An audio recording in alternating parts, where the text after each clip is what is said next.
Guys आज की इस वीडियो में आपको बताने वाला हूँ ये यदि आपके भी व्हाट्सएप पर वॉइस मैसेज की आवाज़ नहीं आ रही है तो गाइस आप इस प्रॉब्लम को ठीक कैसे कर सकते हैं। तो गाइस जब तक आपने हमारे चैनल को सब्सक्राइब नहीं किया है तो गाइस सब्सक्राइब कर लीजिए और गाइस बेल आइकन को भी जरूर से प्रेस करके ऑल पर सेट कर देना, जिससे ये एच डी आने वाली वीडियोस की नोटिफिकेशन आपको सबसे पहले मिला करेगी। तो गाइस वीडियो को स्टार्ट कर लेते हैं। सबसे पहले गाइस आपको अपने मोबाइल में प्ले स्टोर को ओपन कर लेना है। ओपन करने के बाद आपको यहाँ पर सर्च बार में सर्च कर लेना होता है व्हाट्सएप। तो यहाँ पर गाइस मैं सर्च कर लेता हूँ। व्हाट्सएप सर्च करते गैस आपके सामने व्हाट्सएप एप्लीकेशन आ जाएगा। यदि गैस यहाँ पर कोई भी अपडेट शो कर रहा है तो सबसे पहले गैस आपको इस एप्लीकेशन को अपडेट कर लेना है। यदि गैस कोई अपडेट शो नहीं कर रहा है तो यहाँ से बाहर आ जाना है।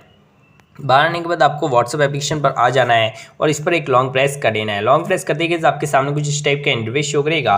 तो यहाँ पर ऊपर की साइड आपको ऐप इन्फो वाला ऑप्शन शो करेगा, इस पर क्लिक कर लेना है। जैसे कि आप इस पर क्लिक करते हैं हमारे सामने यहाँ पर कुछ इस टाइप का इंटरफेस शो करेगा। फिर नीचे की साइड आना है और यहाँ पर आपको एक ऑप्शन शो करेगा ऐप परमिशन का। ऐप परमिशन वाले ऑप्शन पर क्लिक करना है। फिर गैस आपको यहाँ पर देखिए नीचे की साइड आना है और यहाँ पर गैस आपको एक सेटिंग शो करेगा माइक्रोफोन का। तो गैस आपकी जो माइक्रोफोन वाली सेटिंग है वो यहाँ पर एलो नहीं होगी, तो गैस आपको इसे एलो कर लेना है। तो यहाँ पर गैस इस पर क्लिक करता हूँ और यहाँ से गैस मैं इस सेटिंग को एलो कर लेता हूँ। एलो करने के बाद आपको यहाँ से बैक आ जाना है। बैक आने के बाद आपको क्या करना है, नीचे की साइड आपको यहाँ पर फोर्स स्टॉप वाला ऑप्शन शो करेगा, इस पर क्लिक करके गैस आपको व्हाट्सएप को फोर्स स्टॉप कर लेना है। जैसे गैस आप ये सभी सेटिंग कर लेंगे तो गैस आपकी जो ये वॉइस मैसेज में आवाज़ नहीं आ रही है वो जो प्रॉब्लम है वो यहाँ पर फिक्स हो जाएगी गैस। तो इस तरह से गैस देखिए आपके भी व्हाट्सएप पर वॉइस मैसेज में आवाज़ नहीं आ रही है तो गैस कुछ इस टाइप से अपनी प्रॉब्लम को फिक्स कर सकते हैं गैस। तो उम्मीद करता हूँ गैस आपको वीडियो चलो और वीडियो चलो तो लाइक कर दीजिए, चैनल को सब्सक्राइब भी कर लीजिए गैस, ताकि ये जनरली वीडियोस की नोटिफिकेशन आपको सबसे पहले मिला करेगी। Thank you guys.